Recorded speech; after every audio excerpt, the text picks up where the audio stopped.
Hey guys, check out Italian Wine Unplugged 2.0, brought to you by Mama Jumbo Shrimp, a fully updated second edition, reviewed and revised by an expert panel of certified Italian wine ambassadors from across the globe. The book also includes an edition by Professore Attilio Scienza, Italy's leading vine geneticist. To pick up a copy today, just head to Amazon.com or visit us at mamajumboshrimp.com.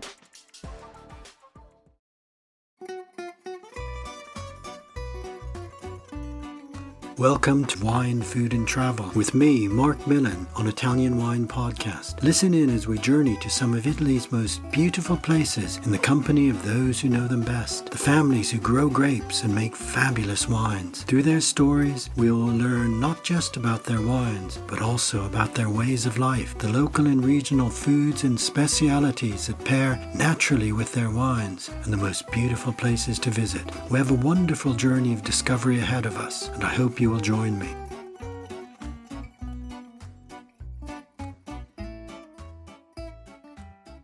Welcome to Wine, Food and Travel with me, Marc Millon, on Italian Wine Podcast. Today I'm delighted to travel to Tuscany to visit an important wine zone, Chianti Rufina, an area that is completely different to its perhaps better known neighbor, Chianti Classico. Rufina is located in the foothills that lead up to the high Apennine Mountains and has a landscape and wines that are unique and outstanding. My guest today, Federico Giuntini of the Selvapiana wine estate, joins me. Good morning, Federico. Thanks very much for being with me. How are you? Fine, thanks, Mark. Thank you very much for having us here. It's a great pleasure. Well, it's a great pleasure for me. I actually visited Selvapiana more than 30 years ago. We met briefly at the time. I was with your father, and I remember such a beautiful estate and wines that I've enjoyed over the years here in England. So, first of all, let's talk about Chianti Rufina, the area. Can you describe the landscape and really give our listeners a picture of this unique wine zone? So Rufina is very Tuscany, but a little different from the landscape and the idea that we have generally about the nice and gentle hill of the southern part of Chianti Classico. Here we are in a very pre-mountains landscape, so narrow valleys, high hills, and the proximity of the Apennine made the landscape more similar to a pre-mountain area. And so it's also an area very rich in woodland, very rich in olive trees growth, and not that much vineyard. Okay, that's important. It's not such a specialist monoculture as we find in other parts of Tuscany. And you've got these high mountains. Of course, the mountains lead across to Emilia-Romagna. And this was one of the main roads that would connect Florence, for example, with Bologna, an important historic road. And in fact, your estate, Selvapiana, was located along this road really as for defensive purposes. Is that correct?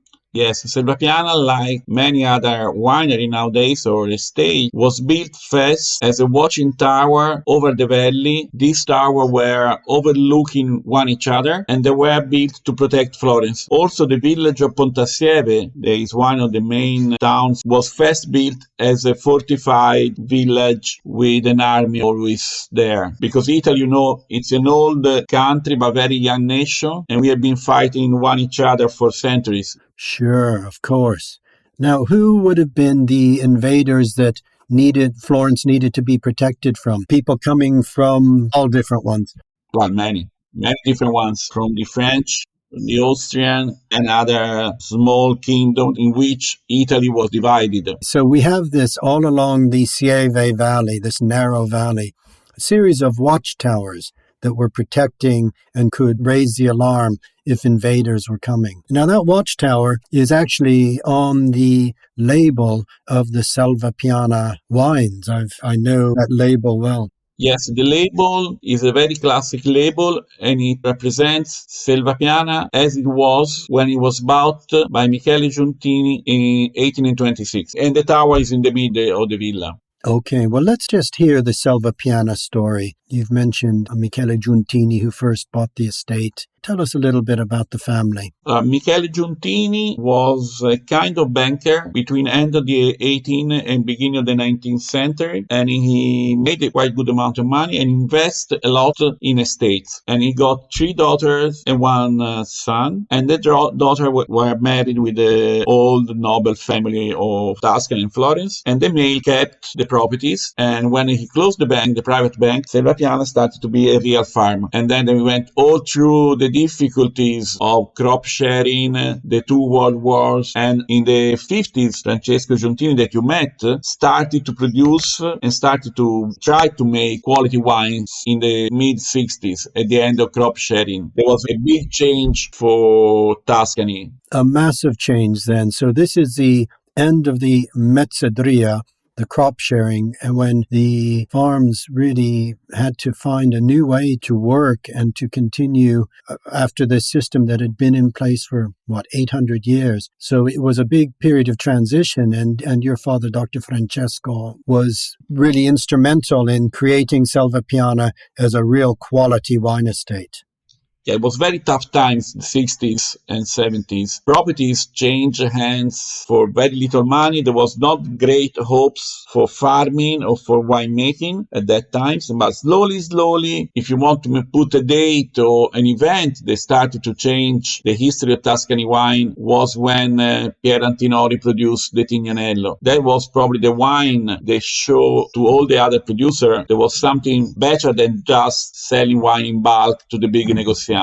Yes, because as you say, at that time, a lot of wine was sold, I think, in Sieve to the big wine merchants that were selling Chianti in the straw-covered bottles. Yes, if you think that in Sieve there was 2 main negotiants, Rufino and Mellini, and in Rufina, the other village of the appellation, at a certain point, 2,000 inhabitants, 25 negotiants. So there was a big trade of wine, but not great attention in quality at that time. Slowly we started in the middle of the 70s to see again quality wines and great attention in the wines. It was a long process. Of course. And Rufina always had an identity and the potential to make not just good wine, but to make great wine. The conditions in these foothills of the mountains of the Apennini are such that there's a unique character to the wines of Chianti Rufina. Tell us a little bit about this.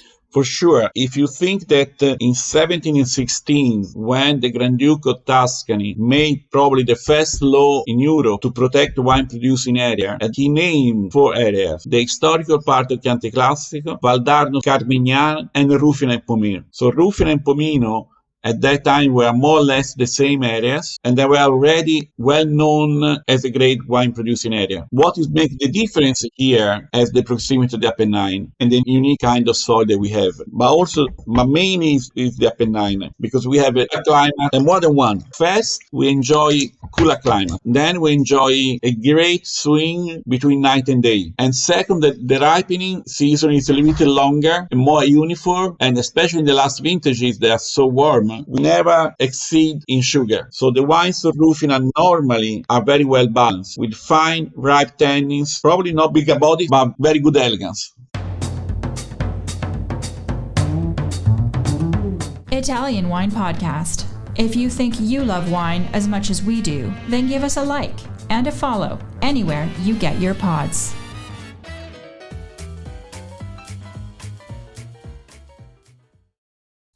Okay, so this freshness from the acidity, the cooler weather of the mountains, it's really helping in these years of excessive heat that Tuscany and all of Italy has suffered from. These cooler climates, the range in temperature between night and day, helping to create these wines that are always balanced and have, as you say, great elegance. Federico, I enjoyed very much tasting your wines at Vinitaly this year. Wines that I have tasted over the years, as I say here in England. And what struck me as well was that the wines of Selvapiana have a great capacity to age. I tasted a gorgeous 1981 Bucerchiale, wine we'll talk about in a minute, that just was still so vivid and vibrant and full of life. So we're really talking about a wine that goes back to those early years when Dr. Francesco was beginning to really put the wines of Selvapiana on the map. Incredible that wine was still so fresh. Yeah, we are quite lucky that we have a good library, and Francesco started to work on single vineyard Bucerchiale in 79. That was mostly due to his friendship also with Luigi Veronelli. There was, the first, one of the most important wine writers that we had here in Italy back in the days. And due to this friendship, Mr. Veronelli always pushed many Italian producers to work on cru, single vineyard, and quality wines. So after that, in 79, Francesco started to bottle Bucerchiale as a single vineyard. Was also the second vintage that he was helped in doing this by Franco Bernabei. He started here his career as a consul enologist and is still helping us. Well, that's really interesting that Bucerchiale goes back to 1979, and that gorgeous wine that I tasted was one of the early examples. It was, in a sense, in the same era of Tignanello and really was a super Tuscan. It's 100% Sangiovese, is that right?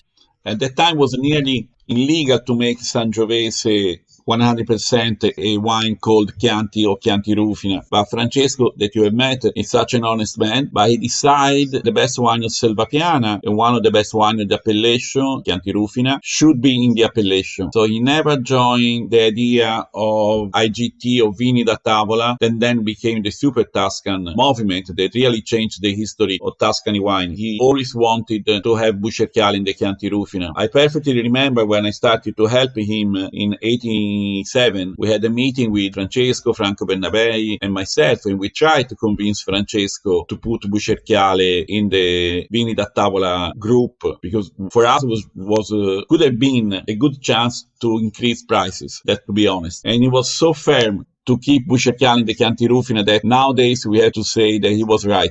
That's a really interesting story, Federico. This curiosity that maybe not all of our listeners know, that when the Super Tuscan wines were launched, Tignanello, Sassicaia, these were wines that, as you say, had to be put in the Vino da Tavola category, the lowest category for some of the highest quality and most expensive wines in Italy. So it was an anomaly, but I understand the belief that your father had in Chianti Rufina, in keeping this great wine, Bucerchiale, within the Chianti Rufina denominazione. Tell us a little bit then about your Chianti Rufina, Selvapiana Chianti Rufina, and then, of course, there's the cru wines, Bucerchiale and Erchi.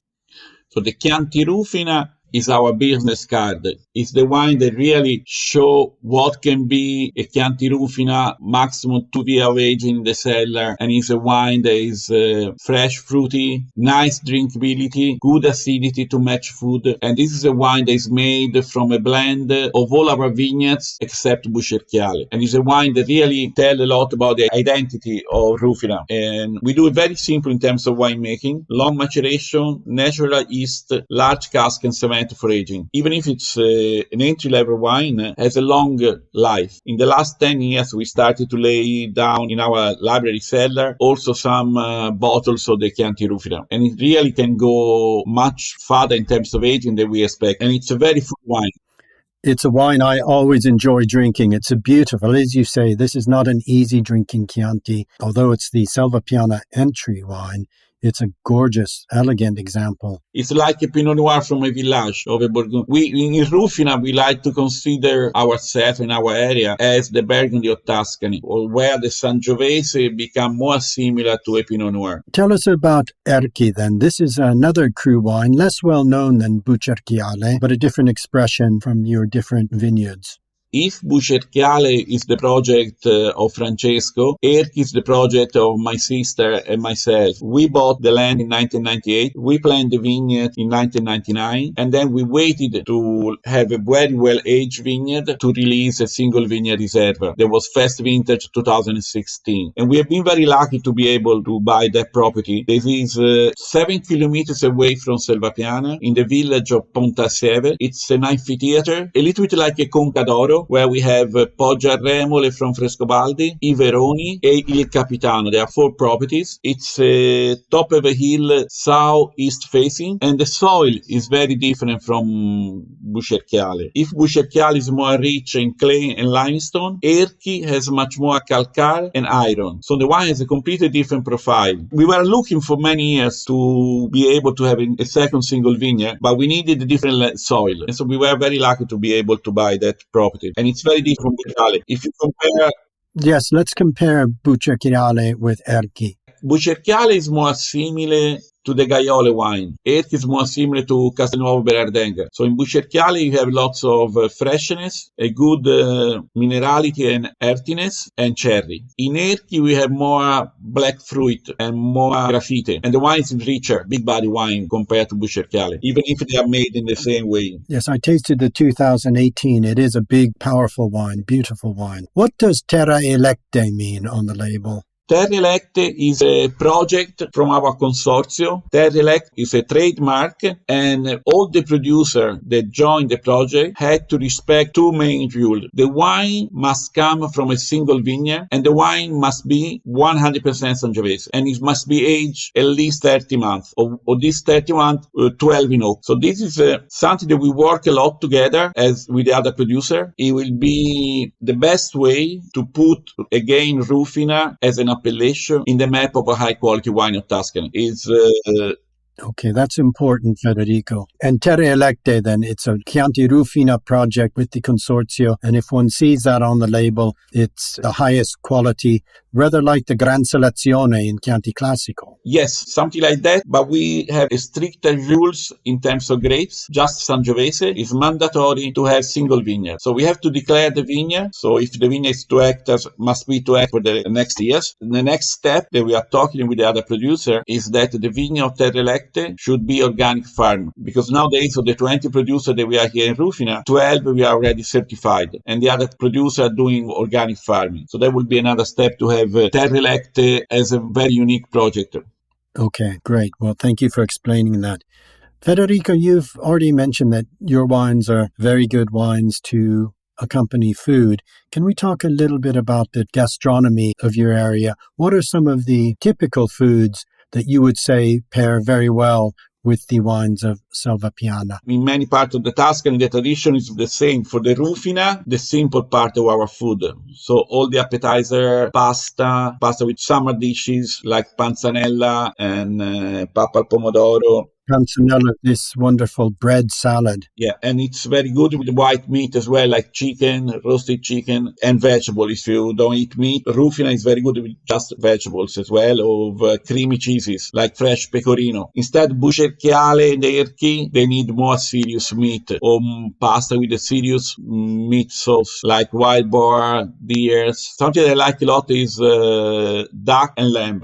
Or cheeses, well-aged cheeses. Yes, certainly. And I know that you export wines around the world, and I think these elegant styles of Chianti Rufina from Selvapiana go very well with more refined cuisine as well. Tuscan cuisine is, I think, beautifully rustic, but also the finer cuisines go well with the elegance of your wines. Yeah, it's quite easy to match with a good food. So the acidity that we have in our wines have to go with many different food.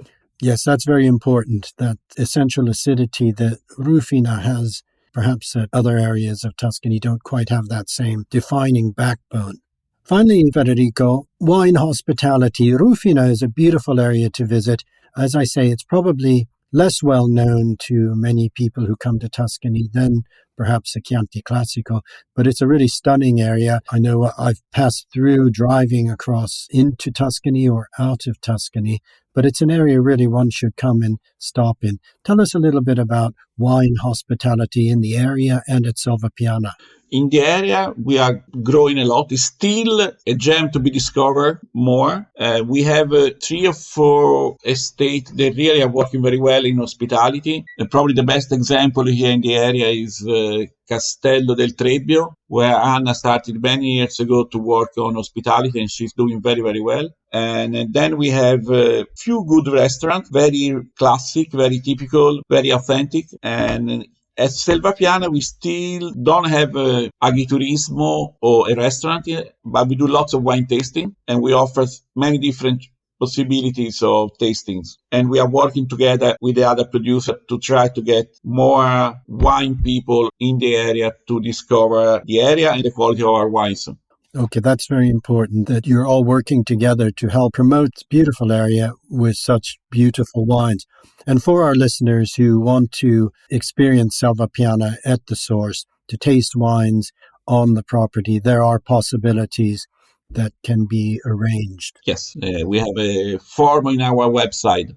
Okay, great. So if people go to the Selvapiana website, and the address of that website is www.selvapiana.it.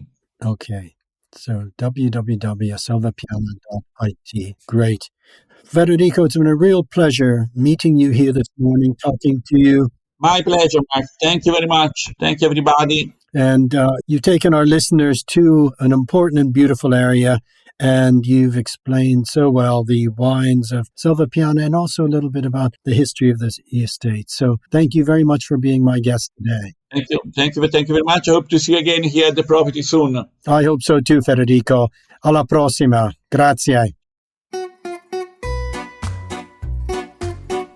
We hope you enjoyed today's episode of Wine, Food and Travel with me, Marc Millon, on Italian Wine Podcast. Please remember to like, share, and subscribe right here or wherever you get your pods. Likewise, you can visit us at ItalianWinePodcast.com. Until next time, chin chin.